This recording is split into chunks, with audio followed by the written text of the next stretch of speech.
Hello बच्चों, आपका स्वागत है श्याम सर की क्लास में। बच्चों, आज हम कक्षा 12 भौतिकी भाग फर्स्ट का चैप्टर 2 का अगला टॉपिक देखने वाले हैं।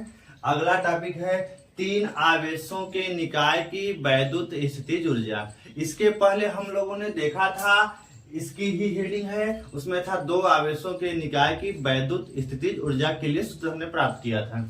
आज हम लोग देखने वाले हैं तीन आवेशों के निकाय की वैद्युत स्थितिज ऊर्जा के लिए सूत्र प्राप्त करेंगे। क्या होता है इसका फार्मूला, यह भी हेडिंग अपने में सब कुछ है, मतलब इंपॉर्टेंट हेडिंगों में के अंतर्गत ये भी आती है। तो तीन आवेशों की निकाय की वैद्युत स्थितिज ऊर्जा का फार्मूला क्या होगा उसको यहाँ पर हम लोग देखने वाले हैं।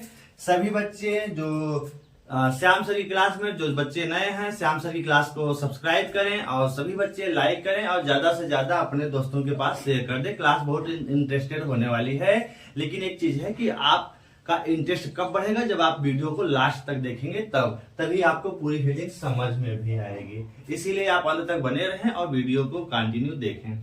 चलें, तीन आवेशों के निकाय की वैद्युत स्थितिज ऊर्जा क्या होती है उसको देखते हैं। तो वैद्युत स्थितिज ऊर्जा की परिभाषा हमने बता रखा है कि आवेशों के निकाय की रचना करने के लिए हम अनंत से आवेशों को परस्पर समीप लाकर रखते हैं। रखने में जो कार्य करते हैं वही कार्य उस निकाय की वैद्युत स्थितिज ऊर्जा कहलाती है।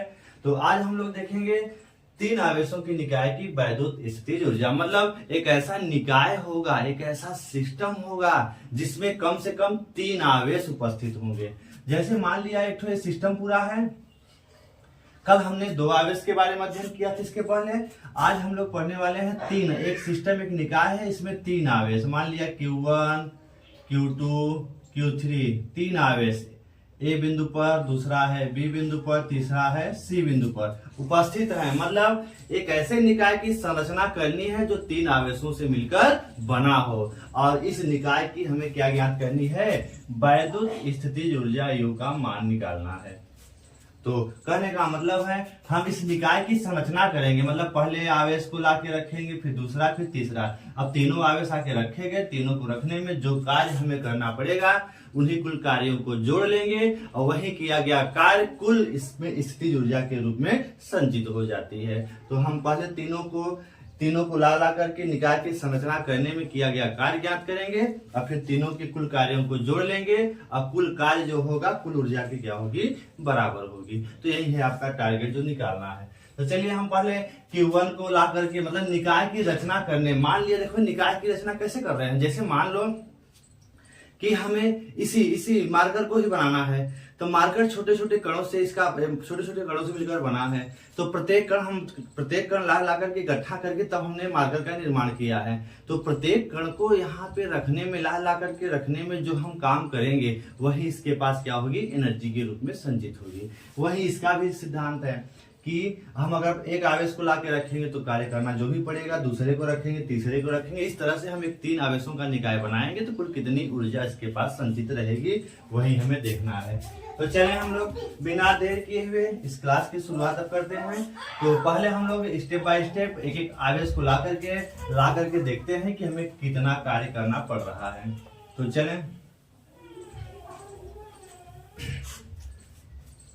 तो मान लेते हैं अब हमें एक निकाय की संरचना करनी है, एक निकाय बनाना, एक सिस्टम बनाना है। तो मान लिया यह एक निकाय की संरचना करनी है। इस समय इस निकाय में कोई आवेश नहीं है, मतलब इस निकाय में किसी बिंदु पर विभव का मान क्या है, शून्य है। मतलब इस निकाय के अंदर कोई आवेश नहीं है, निकाय के अंदर कोई आवेश उपस्थित नहीं है। जब निकाय के अंदर इस समय कोई आवेश नहीं है तो यहाँ पर कोई वैद्युत क्षेत्र भी नहीं होगा, यहाँ पर कोई विभव भी नहीं होगा। इस समय इस निकाय के किसी बिंदु A पर अगर हम विभव की बात करें तो विभव क्या होगा, शून्य होगा। क्यों? क्योंकि कोई आवेश नहीं है तो कोई विभव प्राप्त नहीं होगा।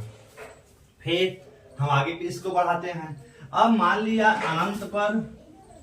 अनंत है, अनंत पर तीन आवेश Q1 Q2 और Q3 स्थित हैं। मान लिया तीन आवेश जो कि अनंत पर स्थित हैं और एक निकाय की संरचना हमें इन तीनों आवेशों से करनी है।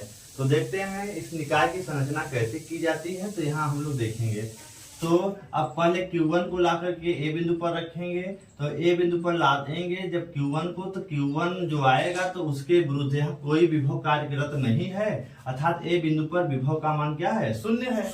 जब कोई विभव नहीं है तो Q1 को ए बिंदु तक लाने में हमें किसी के विरुद्ध कोई कार्य करना नहीं पड़ेगा, अर्थात यहाँ पर हम Q1 को लाके आसानी से रख सकते हैं। और जब Q1 आ जाएगा तब उसका विभव काम करेगा, तब बी बिंदु, ऐसे तीनों को हम बारी बारी से ला करके देखेंगे। तो पहले हमारा टारगेट क्या है, इसको हम थोड़ा सा नोट कर लेते हैं, फिर हम इसको आगे बढ़ाते हैं। तो यहाँ पर माना 3 आवेश, माना 3 आवेश Q1, Q2, Q3 जो परस्पर जैसे पहले आप समझ लीजिए, मान लिया Q1 यहाँ पर है, Q1 से कुछ दूरी पर एक बिंदु B है जहां पे Q2 स्थित है, ठीक है। इनके बीच की दूरियां R12 मान लेते हैं। फिर एक बिंदु आपका C है जिस पर आवेश Q3 स्थित है, जिसकी Q1 से दूरी है R13 और Q2 से दूरी है R2 और 3 है। इस तरह से इनके बीच की दूरियां भी आपको पता चल गई हैं। तो इतनी दूरियां पे ये सभी स्थित हैं। तब तो माना 3 आवेश Q1, Q2, Q3 जो परस्पर R12 कामा R13 तथा R12, R13 तथा R23 दूरियों पर स्थित हैं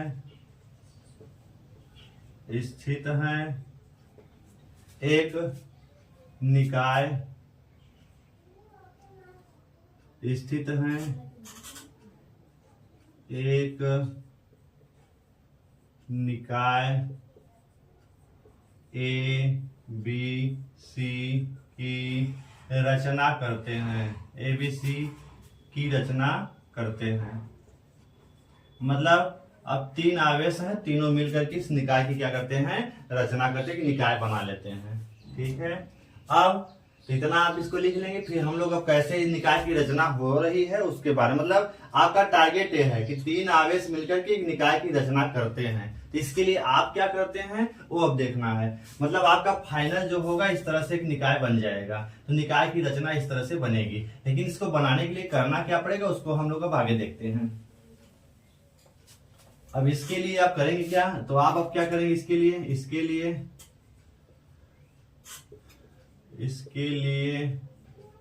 अब क्या करेंगे, मान लिया अनंत से, अब निकाय की हमें अब रचना कैसे करनी है उसको यहां देखेंगे। मान लिया अनंत से एक बिंदु A है, इस पर किसी आवेश Q1 को ला करके हम रखते हैं। थोड़ा सा आपको निकाय थोड़ा सा बड़ा मान लेते हैं, कोई अब यहाँ पर आवेश है नहीं।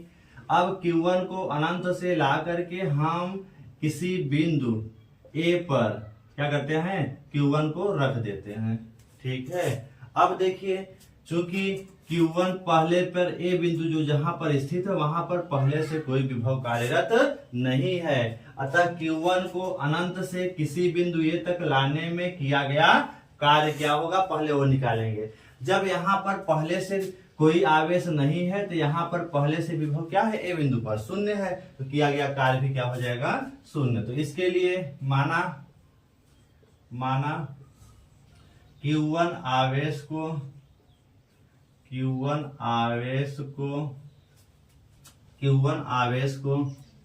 किसी बिंदु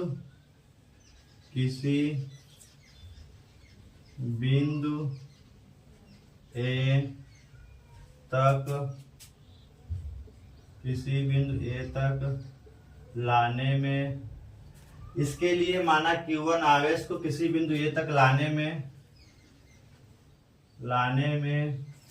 किया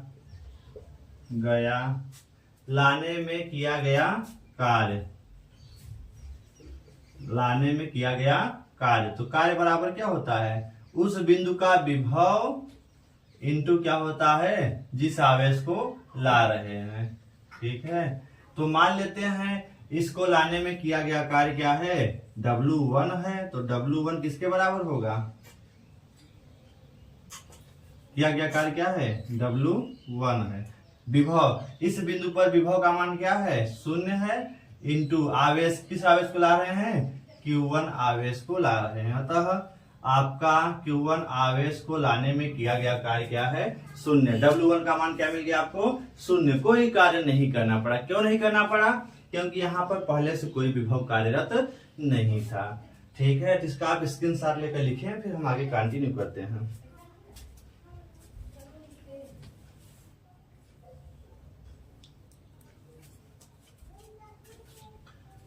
फिर आगे चलते हैं। अब Q1 से मतलब ए बिंदु से R12 दूरी पर एक बिंदु B स्थित है, जिस पर अब किसको लाएंगे। अब देखो इस B बिंदु पर Q1 के कारण विभव क्या काम करेगा, मान लिया V1 है, तो क्या काम करेगा, 1/4 पाई एप्सिलॉन नॉट Q1 अपान क्या हो जाएगा, R12 हो जाएगा। मतलब अब इस Q1 जैसे ही यहाँ आके बैठेगा, अब Q1 के कारण B बिंदु पर एक विभव काम करेगा। ठीक है, अब B बिंदु पर एक विभव काम करेगा। अब आप सोचिए अगर इस B बिंदु पर Q2 को ला करके रखा जाए, तो Q2 जब आएगा Q2 यहाँ पहुंचने से पहले, अगर हम मान लिया आपका एक निकाय है, इस निकाय में अगर Q2 आके यहाँ बैठना चाहता है, तो जब Q2 आएगा तो यह विभव इसको क्या करेगा, Q2 को क्या करेगा, रोकेगा, इफेक्ट डालेगा। अर्थात Q2 को B बिंदु तक आना है, तो हमें इस विभव के विरुद्ध क्या करना पड़ेगा, काम करना पड़ेगा। तो लिख लेते हैं इस बात को, तो इसको आप उतार लीजिए, फिर आगे चलते हैं।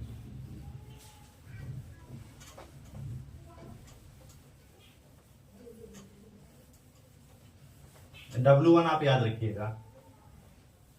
अब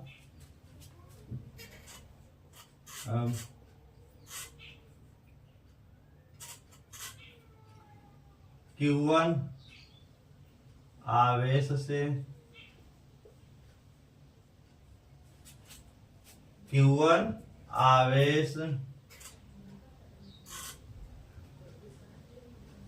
ए बिंदु से लिख देते हैं, ए बिंदु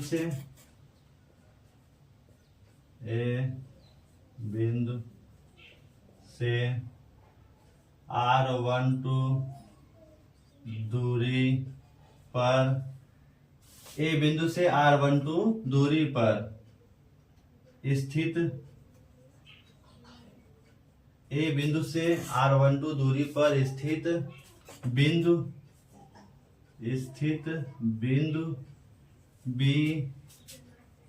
पर Q1 आवेश के कारण विभव। मतलब आपका ए बिंदु से R12 दूरी पर स्थित बिंदु B पर Q1 के कारण विभव कितना हो जाएगा, विभव मान लिया क्या है, V1 है, किसके बराबर होगा, 1/4 pi epsilon not Q1 upon R12 हो जाएगा। ठीक है, फिर अब जब B बिंदु पर विभव कार्य कर रहा है, तो अनंत से अगर Q2 को लाके B बिंदु तक लाते हैं, तो यहां लिखते हैं तो अनंत से Q2 आवेश को, अनंत से Q2 आवेश को बिंदु B तक लाने में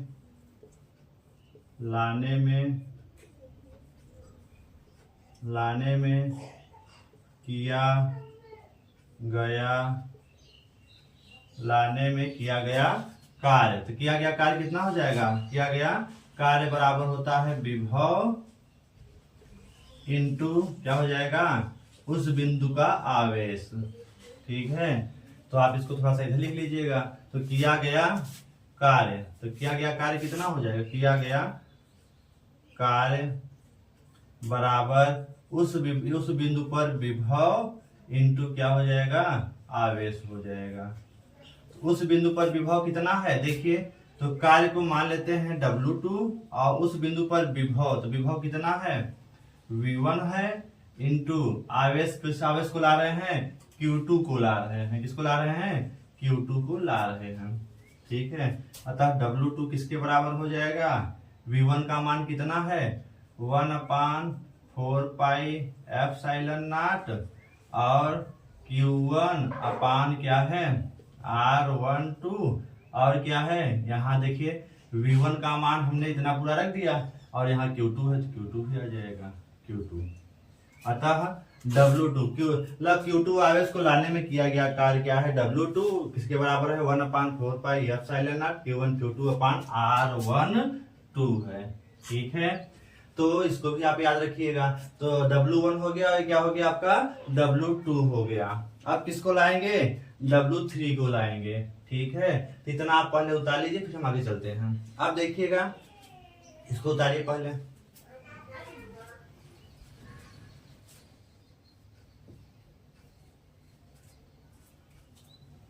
स्क्रीनशॉट लेकर आप लिखिए, फिर हम आगे कंटिन्यू करते हैं इसको।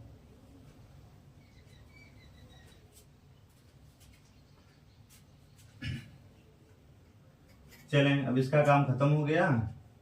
अब मान लेते हैं Q2 आके बैठ गया, Q2 आ गया यहाँ पर। अब B बिंदु पर कौन आ गया Q2 आ गया। ठीक है, Q2। चलें, अब हम लाएंगे Q3 को। अब किसको लाना है Q3 को ला रहे हैं। चलें, Q3 को मान लिया C बिंदु पर लाके रखना है हमें। कहाँ रखना है C बिंदु पर Q3 को रखना है। तो अब पहले C बिंदु पर देखिए कौन कौन से विभव काम करेंगे। ठीक है, देखें तो चलें आगे कंटिन्यू करते हैं। इसका स्क्रीनशॉट लेकर आप लिखिए।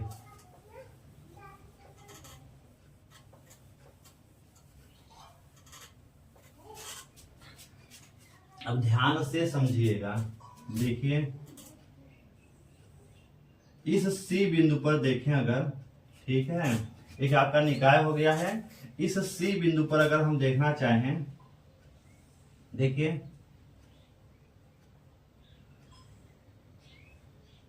इस C बिंदु पर अगर विभव देखेंगे, देखिए ध्यान से, अगर हम इसकी A बिंदु से दूरी देखें तो मान लेते हैं दूरी क्या है, यहाँ पे तीसरे आवेश को ला रहे हैं। किसको लाएंगे Q3 को लाएंगे। ठीक है, मान लेते हैं अगर Q3 यहाँ आना चाहता है, देखिए Q1 आवेश भी यहाँ अपना विभव आरोपित करेगा। Q1 आवेश के कारण C बिंदु पर विभव मान लिया कितना है V1 है। ठीक है, और Q2 आवेश भी अपना विभव इस C बिंदु पर आरोपित करेगा। तो मान लिया Q2 के कारण विभव क्या है V2 है। तो C बिंदु पर कुल विभव किसके बराबर होगा V1 प्लस V2 के योगफल के बराबर होगा। तो यही आपको मेन ध्यान रखना है कि C बिंदु पर जब विभव काम कर रहा है तो देखिए Q1 आवेश भी अपना विभव आरोपित करेगा, मान लिया V1 है। Q2 आवेश भी C बिंदु पर अपना विभव आरोपित करेगा, वह क्या है आपका V2 है। तो कोई अगर कहता है कि C बिंदु पर कुल विभव कितना काम कर रहा है V1 प्लस V2, जहां पर V1 तो यहां पर देखेंगे हम लोग। ठीक है, तो जो V1 होगा तो V1 का मान अभी हमने बताया था कितना होता है, V1 बराबर 1/4 पाई एप्सिलॉन नॉट और क्या है Q1 अपान R, दूरी R12 है। इसकी दूरी हम मान लेते हैं R1 और तीसरा आवेश है तो R13, इसकी दूरी R2 और 3 मान लेते हैं। ठीक है, तो V1 के कारण विभव C बिंदु पर क्या हो जाएगा 1/4 pi epsilon not Q1 upon R1, तब यहाँ पे हो जाएगा 3, R1 क्या हो जाएगा 3 हो जाएगा। ठीक है, और क्या हो जाएगा B बिंदु पर स्थित आवेश Q2 के कारण C बिंदु पर विभव, तो मान लिया क्या है V2 है। तो V2 किसके बराबर होगा, V2 किसके बराबर होगा, तो 1/4 पाई एप्सिलॉन नॉट, आवेश क्या है Q2 के कारण है तो Q2 अपान दूरी, दूरी क्या है R23 हो जाएगा। तो V1 का मान इतना होगा, V2 का मान इतना हो जाएगा। ठीक है, तो कुल विभव क्या करना है, इन दोनों को जोड़ लेंगे आपस में, तो कुल विभव C बिंदु पर आपको पता चल जाएगा। अब आगे चलते हैं। अब जब Q3 आवेश को हम लाकर के C बिंदु पर रखने की कोशिश करेंगे, ठीक है, तब हमें देखिए इस C बिंदु पर दो विभव मिलकर उसको रोकेंगे। Q3 को V1 प्लस V2 मिल करके क्या करेंगे, उसका अपोज करेंगे। ठीक है, अर्थात कि V1 प्लस V2 विभव के विरुद्ध इस Q3 को अगर आके यहाँ C बिंदु पर आना है तो इनके विरुद्ध मतलब हमें इतने विभव के विरुद्ध यहाँ काम करना पड़ेगा। इतने विभव के विरुद्ध जब काम करेंगे तो काम पहले से क्या करना पड़ेगा, ज्यादा। क्योंकि बी बिंदु पर विभव केवल एक Q1 का काम कर रहा था, लेकिन सी बिंदु पर Q1 और Q2 दोनों का विभव काम कर रहा है। अतः Q3 को लाने में हमें इससे ज्यादा अब काम करना पड़ेगा। अतः अब हम Q3 को जब लाएंगे तो V1 प्लस V2 के विभव के योगफल के बराबर हमें काम करना पड़ेगा, तब जाकर के Q3 सी बिंदु पर आके स्थित होगा। तो हम आगे लिख सकते हैं, डायरेक्ट लिख लेते हैं Q3 आवेश को Q3 आवेश को अनंत से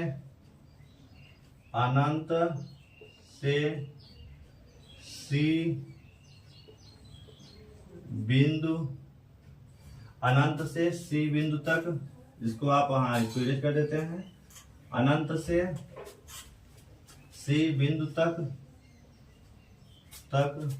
लाने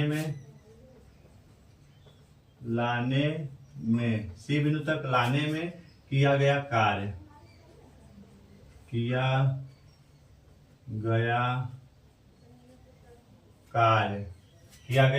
कार्य बराबर क्या हो जाएगा, उस बिंदु पर विभव इंटू क्या हो जाएगा, आवेश हो जाएगा। तो उस बिंदु पर विभव इंटू आवेश, तो उस बिंदु पर विभव कितना है, तो उस बिंदु पर कुल विभव है V1 प्लस क्या है, V2 है। सी बिंदु पर विभव कितना है, V1 प्लस V2 काम करेगा, क्योंकि Q1 का विभव काम करेगा, Q2 का विभव काम करेगा। तो सी बिंदु पर कुल विभव V1 प्लस V2। मान लिया Q1 के कारण विभव V1 है, Q2 के कारण विभव V2 है, तो कुल विभव V1 प्लस V2 हो जाएगा। इंटू आवेश क्या है, किस आवेश को ला रहे हैं, Q3 को ला रहे हैं। ठीक है, तो चलते हैं, इसको आगे बढ़ा लेते हैं। अब मान लिया तीसरे आवेश को लाने में किया गया कार्य क्या है, W3 है। ठीक है, तो V1 और V2 का आप चाहे तो मान रख दीजिए। तो V1 का मान क्या है, 1/4 पाई एप्सिलॉन नॉट, और Q1 अपान क्या है, R13 है। ठीक है, किसका मान है, V1 का मान है, प्लस V2 का मान कितना है, 1/4 पाई एप्सिलॉन नॉट, और Q2 अपान दूरी क्या है, R23 है। ठीक है, ये हो गया V1 प्लस V2 का मान, इंटू बगल में क्या है, Q3 भी है, बगल में क्या है, Q3 है, तो उसको भी लिख लेंगे। ठीक है, इस तरह से आपका हम इसको फिगर को मिटा देते हैं, क्योंकि फिगर अब आपका पूरा हो गया। तो अब आपका किया गया कुल कार्य आपका इतना हो गया।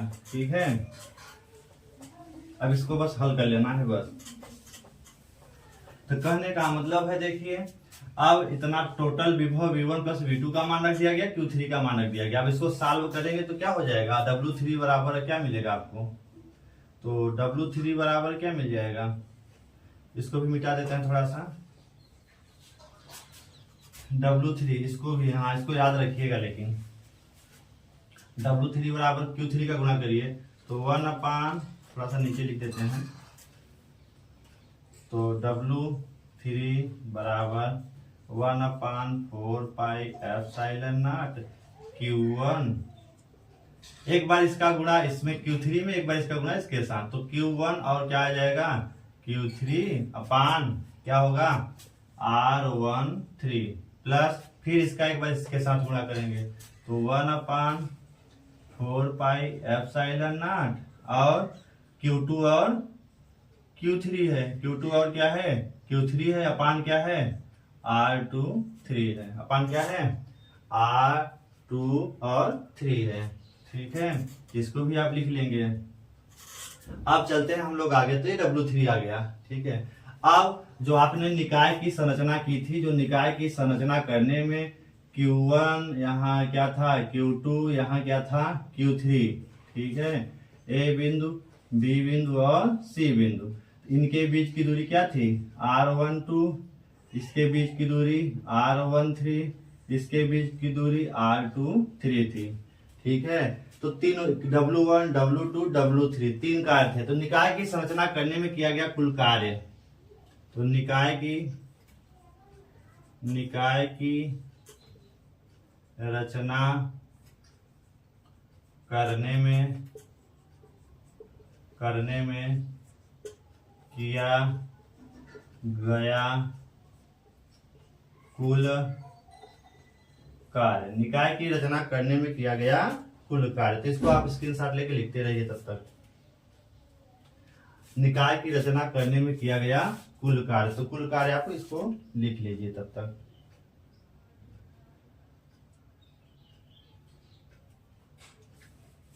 उतारिए।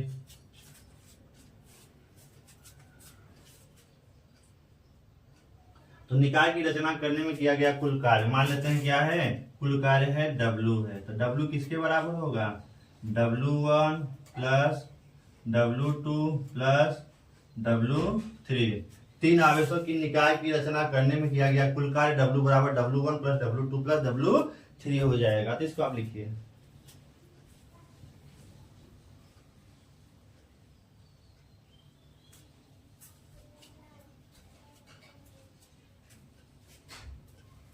चलते हैं आगे हम लोग। अब कुल कार्य जो आपका है उसको हम लोग लिख देंगे। तो W1 W2 W3 अब लिखेंगे। तो किया गया कुल कार्य है W, तो किया गया कुल कार्य W, तो W बराबर क्या हो जाएगा, किया गया कुल कार्य W बराबर W1। तो W1 का मान कितना था, 0 मिला था। W2 का मान कितना मिला था, 1/4 पाई एप्सिलॉन नॉट, और क्या था, Q1 था, और कौन था, Q2 था। W1 अभी हमने निकाला था, अब इसके पहले पीछे देखेंगे तो W1 का मान क्या मिला था, 0। W2 का मान हमने कितना निकाला है, 1/4 pi epsilon not Q1 Q2 upon R12 था। ठीक है, प्लस W3 का मान यहाँ पे आपके सामने लिखा है, तो इसको उतार लीजिए, 1/4 पाई एप्सिलॉन नॉट, और क्या है, Q1 और Q1 Q3 अपान R13 है, प्लस और क्या है, 1/4 पाई एप्सिलॉन नॉट है, और क्या है, Q2 है, और क्या है, Q3 है, अपान क्या है, इसको फिगर को मिटा देते हैं हम लोग, अपान क्या है, R23 है, R23 है।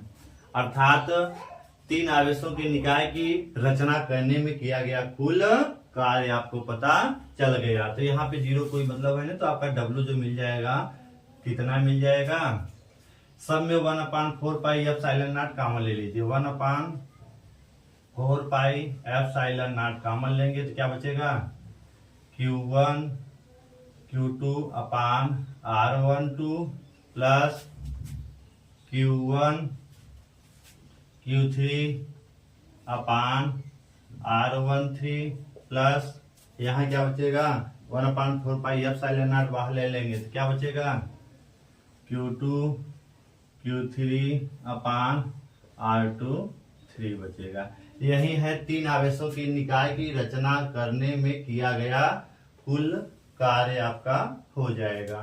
ठीक है, तो एक बार देख लीजिएगा, Q1 Q2 अपान R12, Q1 Q3 R13, Q2 Q3 R23 हो जाएगा। अब आपको बताया गया जितना कार्य करते हैं उतना ही उस निकाय में क्या होती है, वैद्युत स्थितिज ऊर्जा संचित होती है। ठीक है, तो यहाँ पे तीन आवेशों की निकाय की, तीन आवेशों के निकाय, तीन आवेशों के निकाय की वैद्युत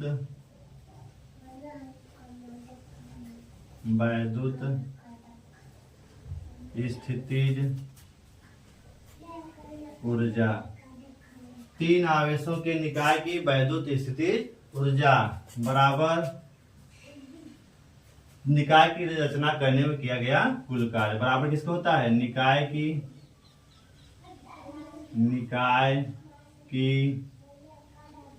रचना करने में करने में किया गया कुल कार्य के बराबर होगी। अतः कुल वैद्युत स्थितिज ऊर्जा को हम U से लिखेंगे तो U बराबर किसके हो जाएगी, W के हो जाएगी। ठीक है, तो आप चाहेंगे तो U का मान आसानी से निकाल सकते हैं। तो U बराबर क्या हो जाएगा, जो W का मान है, तो W का मान कितना है, यहाँ पर है तो 1/4 पाई एप्सिलॉन नॉट और क्या है Q1 और Q2 अपान R12 प्लस Q1 Q3 अपान R13 प्लस Q2 Q3 अपान R23 है। ठीक है, अर्थात ये क्या है, दो आवेशों की निकाय की वैद्युत और तीन आवेशों की निकाय की तीन आवेशों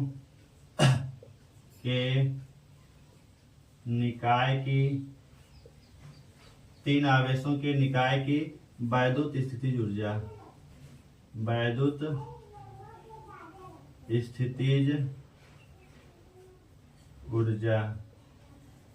तीन आवेशों के निकाय की वैद्युत स्थितिज ऊर्जा कितनी होती है, U बराबर 1/4 पाई एप्सिलॉन नॉट और क्या है आपका कोष्टक में Q1 Q2 अपान R12 प्लस Q1 Q3 अपान R13 प्लस Q2 Q3 अपान R23 है। ठीक है, इस तरह से आप चाहें तो आप इसको पूरा कर सकते हैं। तो यह है इसका फार्मूला, तो आप उतार के इसको पूरा करिए।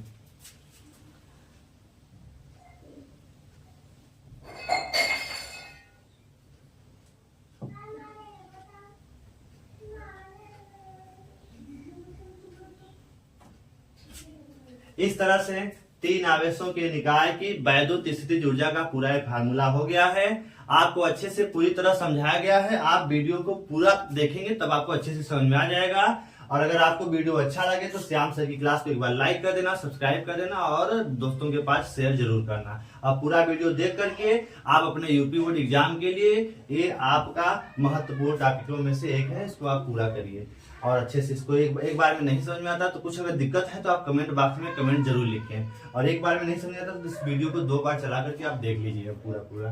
ठीक है, ये है आपका फार्मूला, इसको आप अच्छे से तैयार करिए। देखिए यहाँ याद करने का यही तरीका है। तो देखिए तीन आवेश, चूंकि तीन आवेश थे ना आपके पास, कितने आवेश थे, तीन, कौन कौन, Q1 Q2 और Q3। ठीक है, तो देखिए यहाँ कॉम्बिनेशन बना है, एक बार Q1 का Q2 के साथ याद करने के लिए, फिर एक बार है Q2 का Q3 के साथ, फिर क्या है Q3 का क्या है Q1 के साथ। मतलब फार्मूला अगर याद भी करना है तो आप चाहे तो आसानी से याद भी कर सकते हैं। ठीक है, इसी तरह से आप तैयार करिए।